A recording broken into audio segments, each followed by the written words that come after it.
Sound. Sound. Sound. Sound. Sound. Sound. Sound. Sound. Sound. Sound. Sound. Sound. Sound. Sound.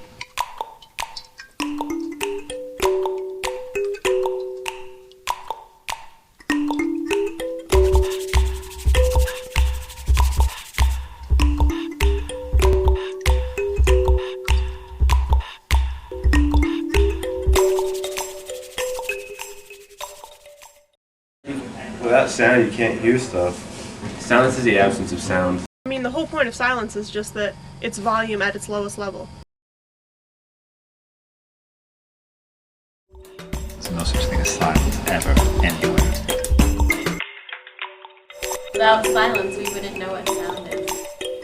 It's never silent. There's always this layer of sound. I think it's incredible how silence is so powerful. Just the whole idea of awkward silences proves that silence is absolutely a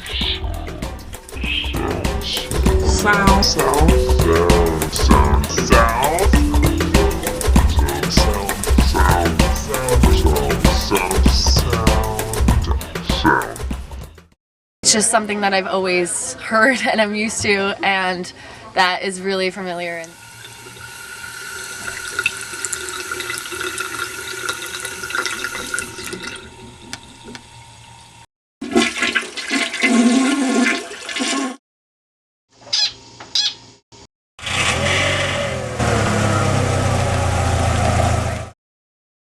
So I developed this thing which I call it now creative catatonia. And you sit there and you just listen.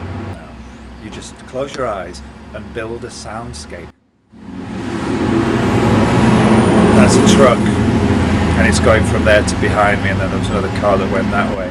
But there's birds over here. And over the last 10, 15 years, I've probably spent a couple of thousand hours listening with my eyes closed.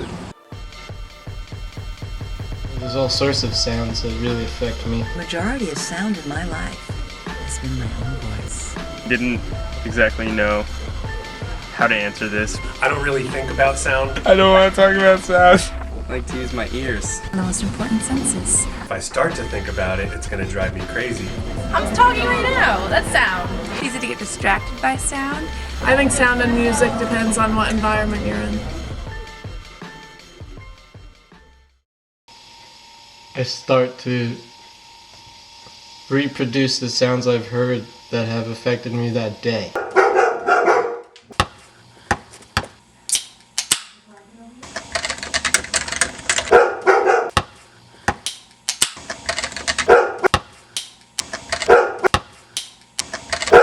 I mean, like, music today is getting more electronic.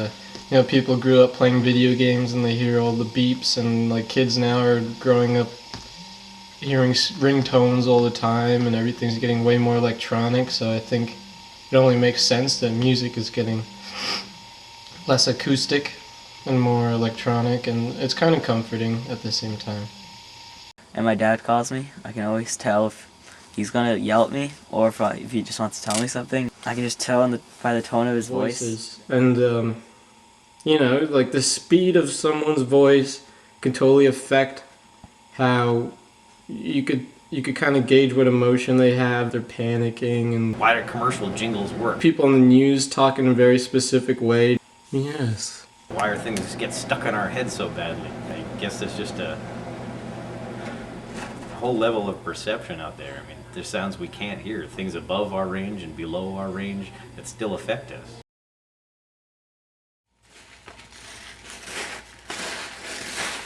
Leaves can make such a loud, incredible noise.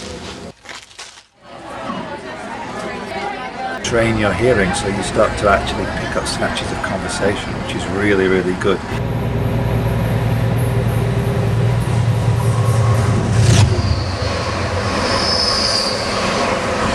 Trains situation, because I live in New York. Here, when you're waiting on the platform, you hear these screeching, horrible screeching sounds, and it really assaults you. It assaults you tremendously. All those horrible sounds get offset by the positive sound. The sound of my daughter laughing is my favorite sound in the world. The sound of students whining is my least favorite sound in the world, and I think they cancel out the other ones. It's subjective. You could personally, I like the sound of nails on the chalkboard, but I don't know. Most people don't. I think I like loud noises better than soft noises because they're more exciting. No, yeah, I like it when it's loud. It's a lot better when it's loud. Everything's better when it's loud. I notice sound especially when I'm taking a test. Everything is amplified around me, like you hear every rustle. It's one of the senses that is directly into the brain because there's a hole in each side of your head.